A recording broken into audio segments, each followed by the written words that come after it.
Bismillahirrahmanirrahim. Qala al-musannifu rahimakumullahu ta'ala wa nafa'na bihi wa bi ulumihi wa barakatihi bid dharaini amin. Wal maqalatul khamisah.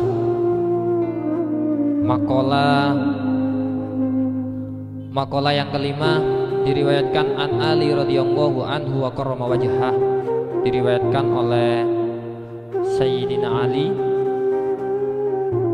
inna min na'imid dunya yakfikal islamu nikmah.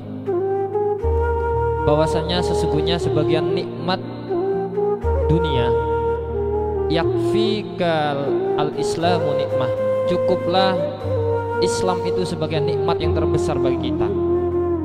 Kenapa kok Islam ini menjadi nikmat yang terbesar bagi kita? Karena kita merasa sebagai hamba, dan kita sebagai hamba yang menghamba kepada Allah Subhanahu wa taala.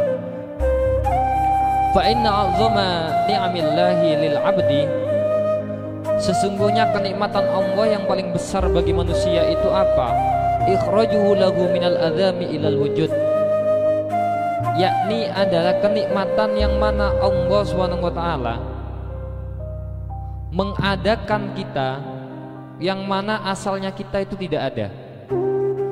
Itu adalah sebuah kenikmatan yang luar biasa, nikmat yang paling agung. Yang awalnya kita tidak ada di dunia ini, lalu Allah Subhanahu wa taala menghidupkan kita dan mendatangkan kita untuk bisa mampir ke dunia ini. Itu adalah kenikmatan yang luar biasa, nikmat hidup. Lalu setelah kenikmatan hidup itu diberikan kepada kita, lalu Allah Subhanahu wa taala juga memberikan nikmat al-Islam, ad-dinul Islam. Makanya kita sering menyampaikan atau berzikir alhamdulillahi ala nikmatil iman, alhamdulillahi ala nikmatil Islam, alhamdulillahi ala nikmatil ihsan. Nikmat iman, kita percaya terhadap apa yang telah dikabarkan oleh Nabi Muhammad SAW melalui nabi-nabinya, bukan hanya Nabi Muhammad SAW. Lalu nikmat Islam, agama kita, itu adalah nikmat yang luar biasa. Dan nikmat ihsan, ihsan ini puncaknya hanya kita biasanya nampak ketika kita berpuasa. Karena apa? Ihsan itu antak budallaha ka'annaka tarahu fa illam tarahu fa innahu yarak. Yakni adalah ketika kita beribadah seakan-akan Allah Subhanahu wa taala, seakan-akan kita melihat Allah Subhanahu wa taala. Dan ketika kita tidak melihat Allah, maka Allah yang melihat kita. Itu ihsan. Nah, ketika berpuasa itu sangat nampak ihsannya. Karena apa? Ketika kita berpuasa, meskipun di tempat sepi pun kita tidak akan berani untuk makan. Meskipun di kamar, ya, di kamar sendirian, gak ada orang tahu, bisa saja kita makan, bisa saja kita batal terus keluar-keluar. Kita seakan-akan seperti orang yang berpuasa. Akan tetapi itu tidak kita lakukan. Itu namanya ihsan. Karena apa? Kita takut. Meskipun kita ngerasa sendiri, kita percaya bahwasanya Allah melihat kita.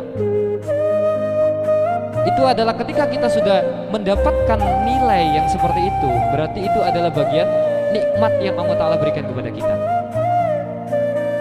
Terus dilanjutkan lagi, wa ikhrajuhu minadz-dzulumatil kufri ilan nur, yakni keluarnya kita dari jalan kegelapan menuju jalan yang terang beneran. Ya, yang terutama Nabi Muhammad SAW, ya, Nabi kita, Nabi agung kita. Sebab keagungannya, maka semua yang dibawa akan menjadi agung. Mukjizatnya yang paling agung, umatnya kita umat yang paling agung. Jadi kita sebagai umat yang paling utama atau umat yang paling mulia, itu bukan karena ibadah kita, karena kita memiliki nabi yang mulia, kita memiliki mukjizat yang mulia. maka Allah Subhanahu wa taala memuliakan umatnya juga. Wa inna minaz zuhli yakfika ta'atu zuhlan.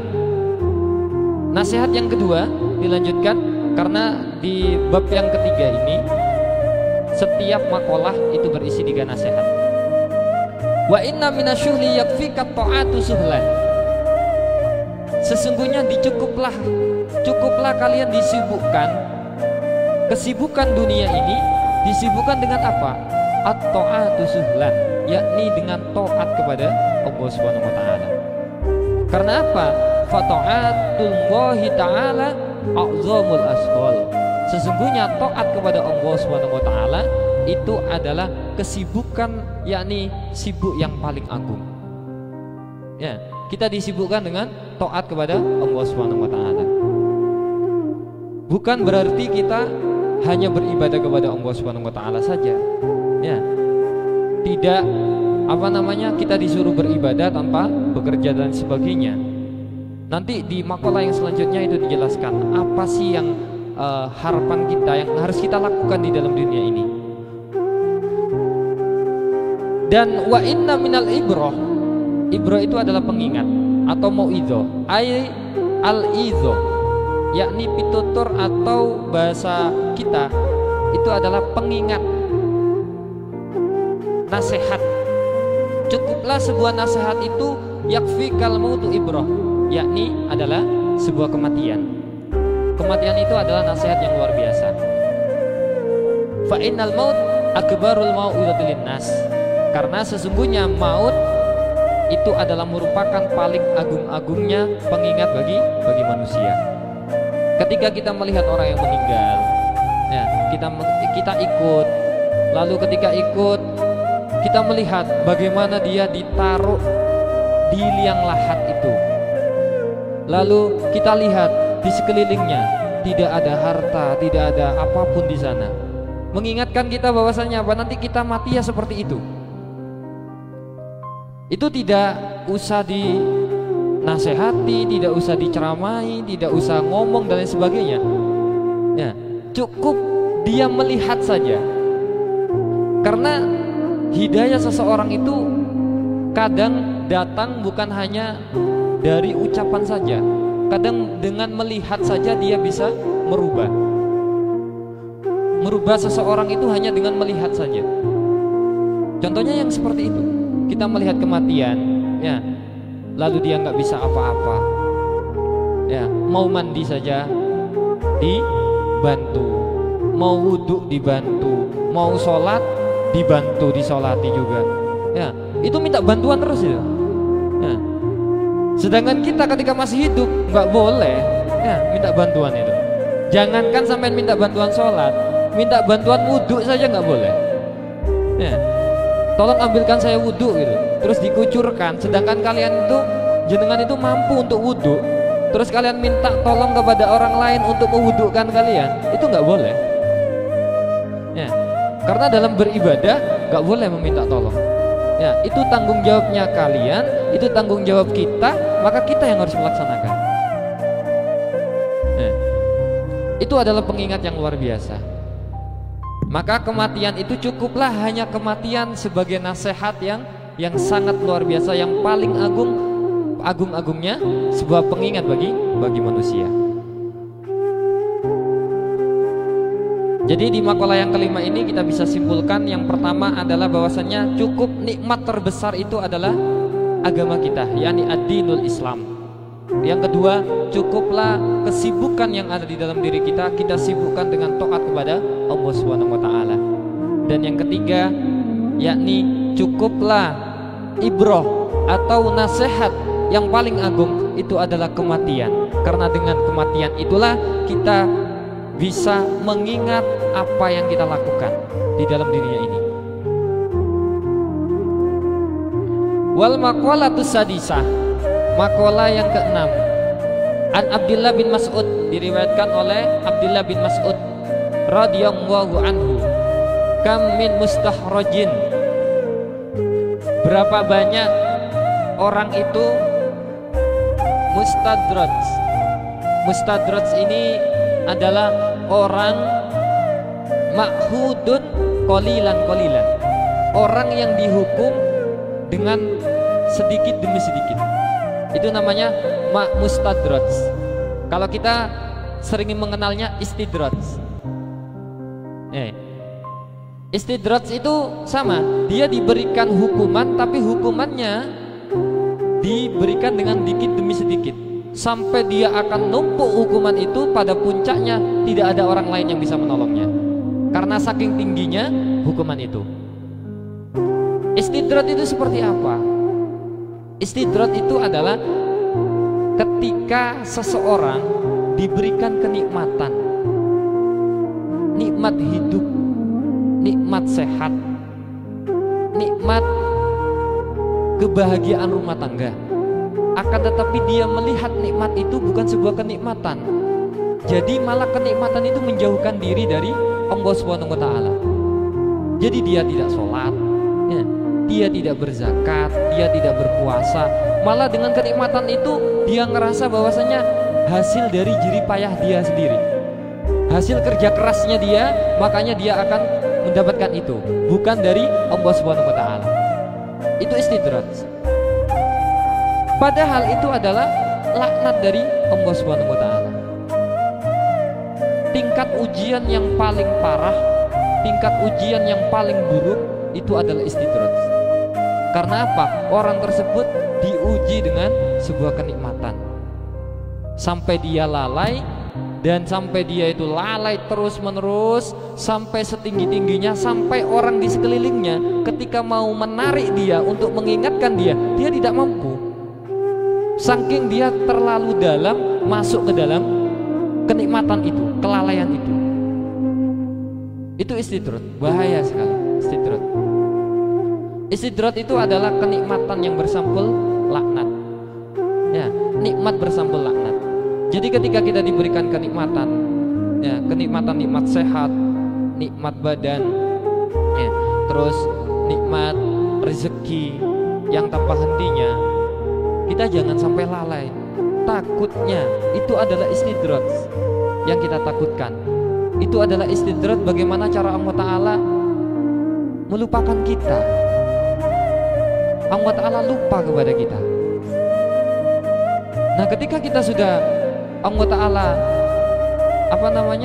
memberikan istidraj itu kepada kita, kita sulit untuk balik.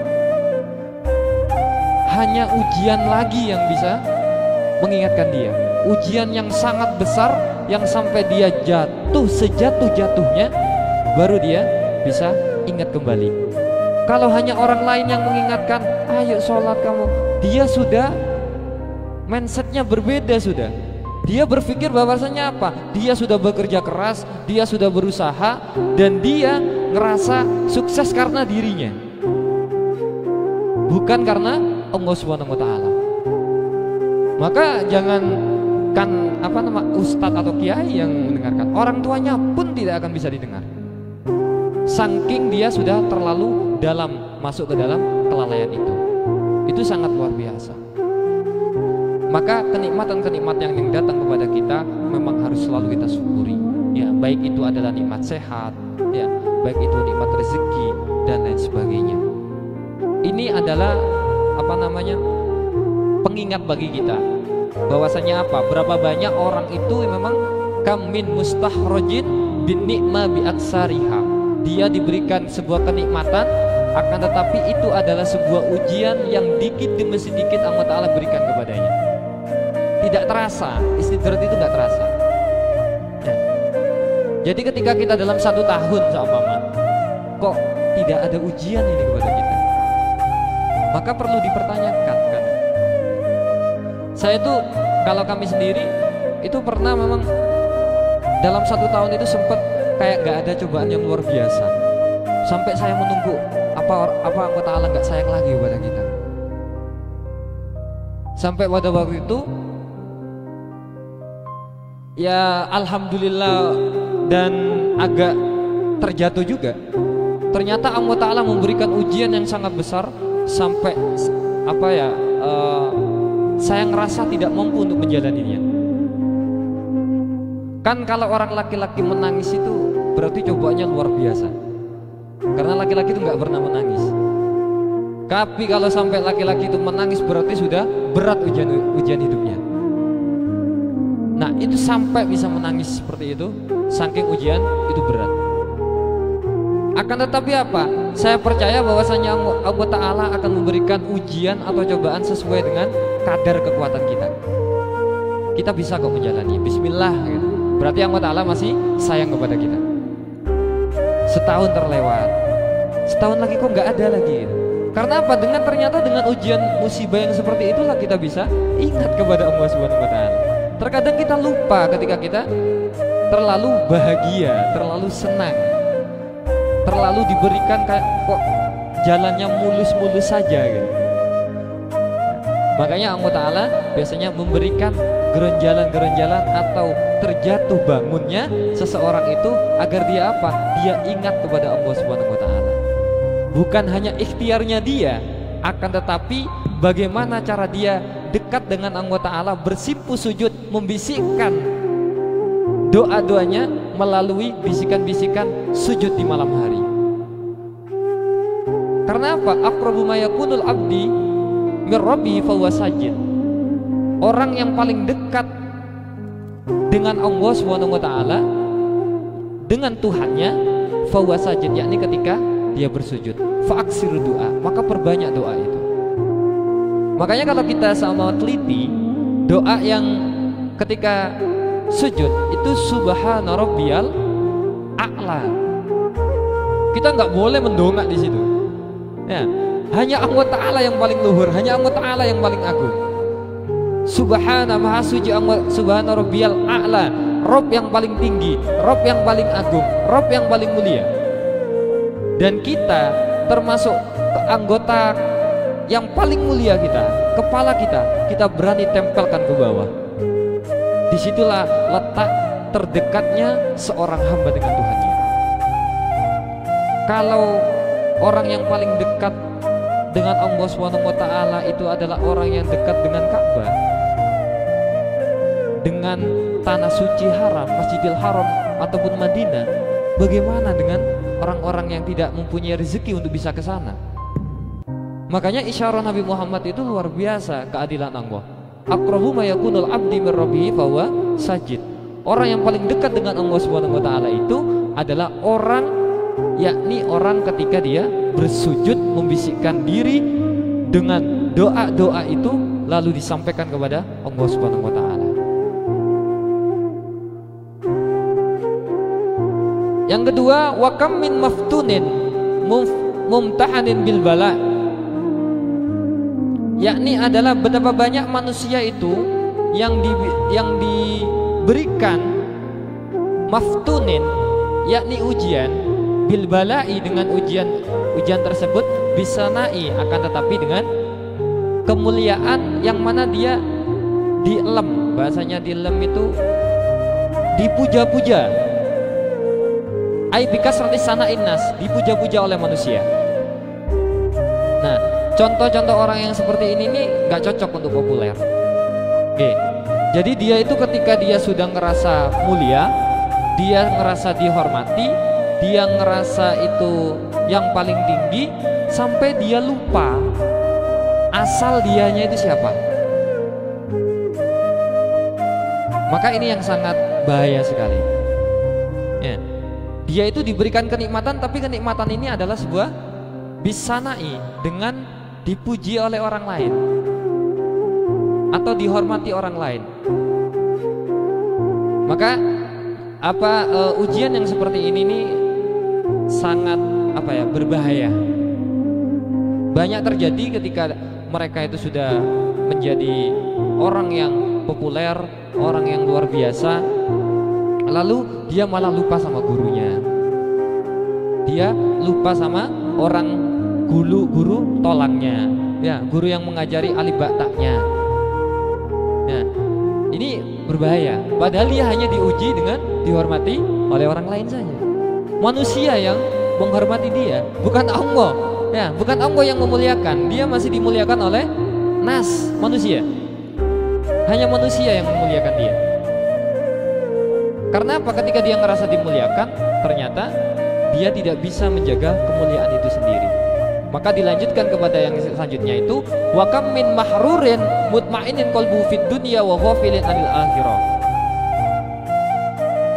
Yakni adalah orang yang mana betapa banyak dia itu tertipu, terperdaya.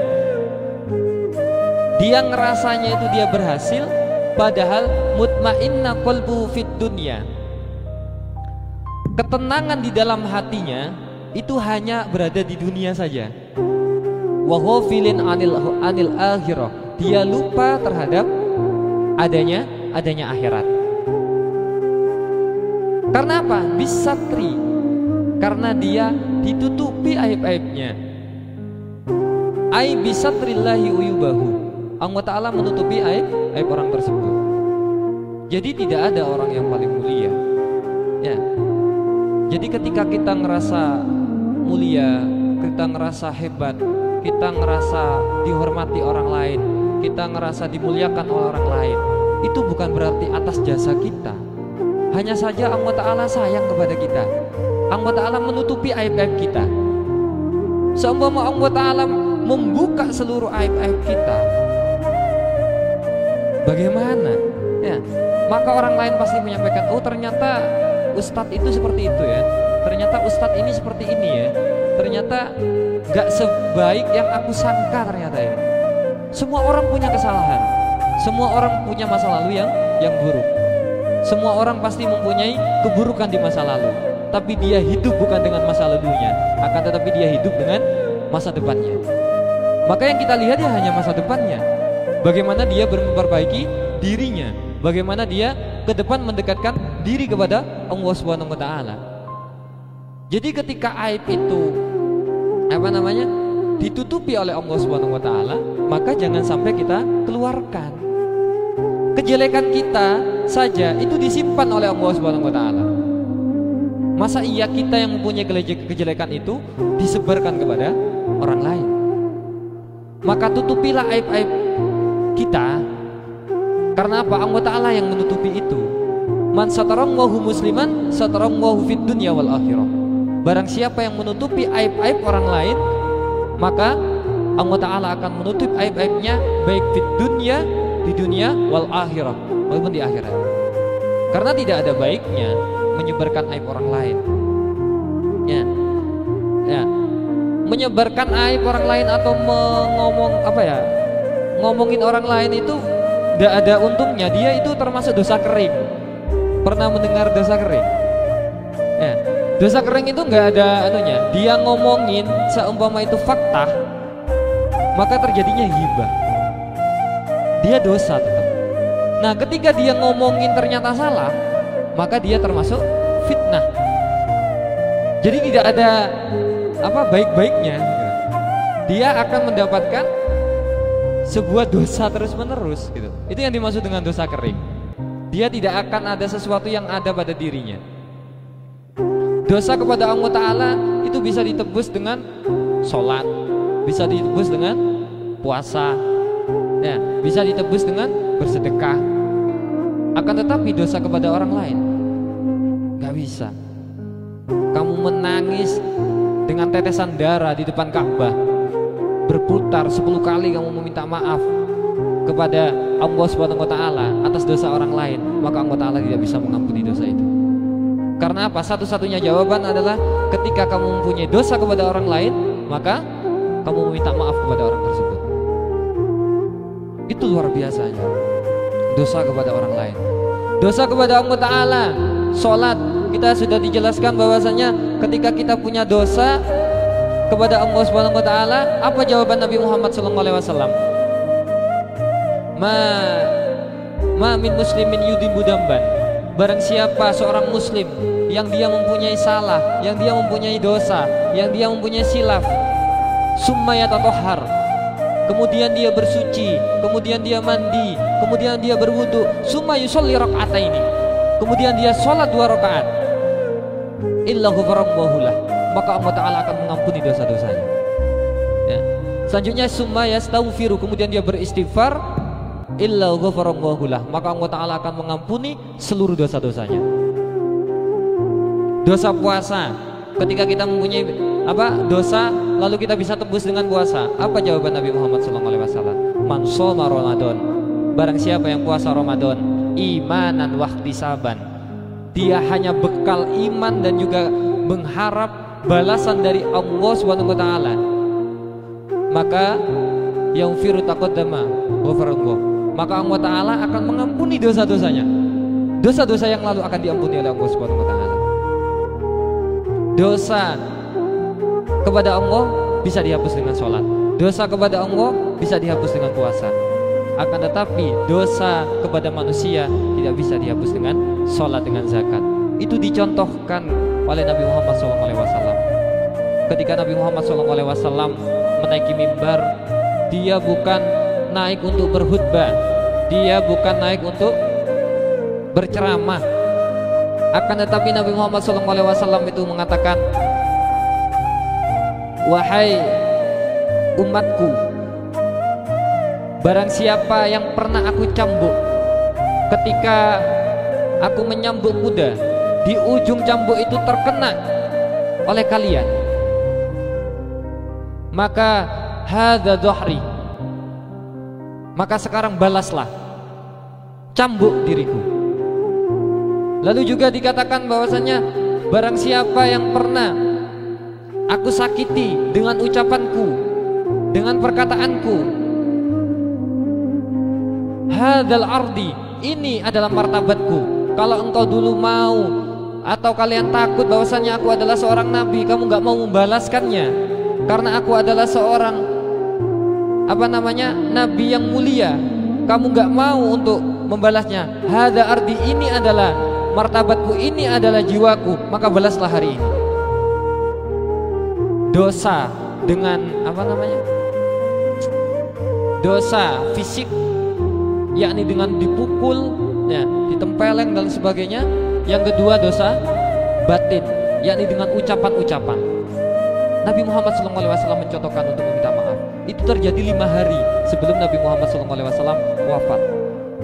Nabi Muhammad menaiki mimbar sampai Nabi Muhammad meninggal pada hari Isnin, dan itu Nabi Muhammad tidak mempunyai dosa kepada orang lain.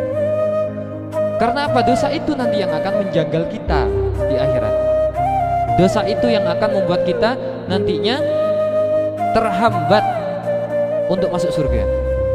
Dosanya banyak, pahalanya banyak, zakatnya banyak, hajinya banyak, puasanya banyak, ternyata di sana zong.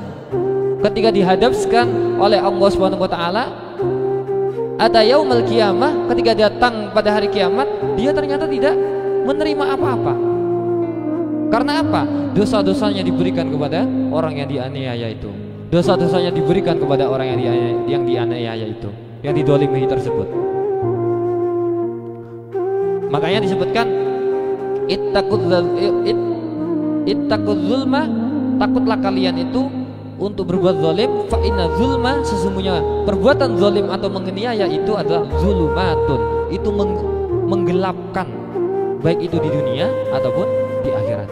Sangat gelap. Karena apa? Itu menggerogoti amal-amal kita. Terus seumpama amalnya kita sudah habis, ternyata masih banyak antri orang-orang yang dianiaya atau yang dizolimi tersebut. Bagaimana? Maka dosa-dosa orang-orang tersebut akan ditimpakan kepada mereka. Ya.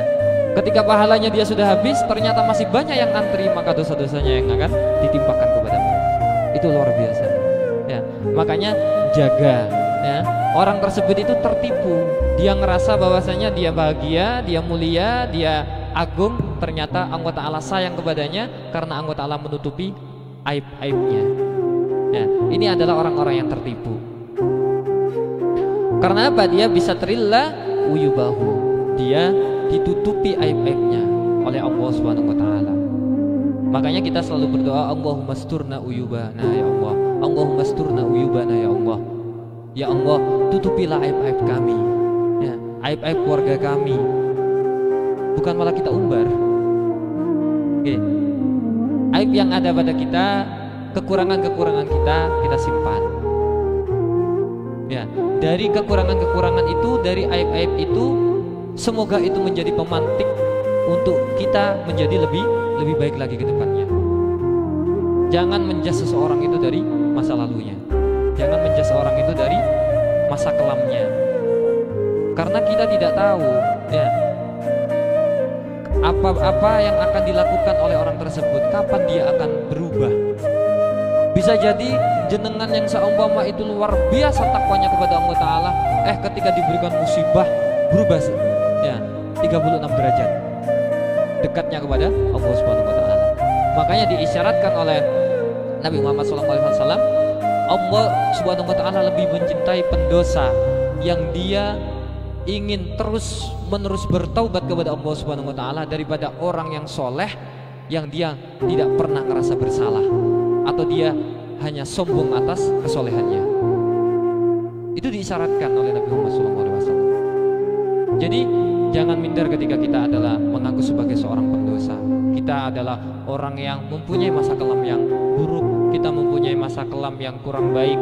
Semoga dengan dengan pengingat-pengingat itu ya, dengan kita mengingat masa lalu itu bisa menambah keyakinan kita bahwasanya Allah Ta'ala pada hari ini masih sayang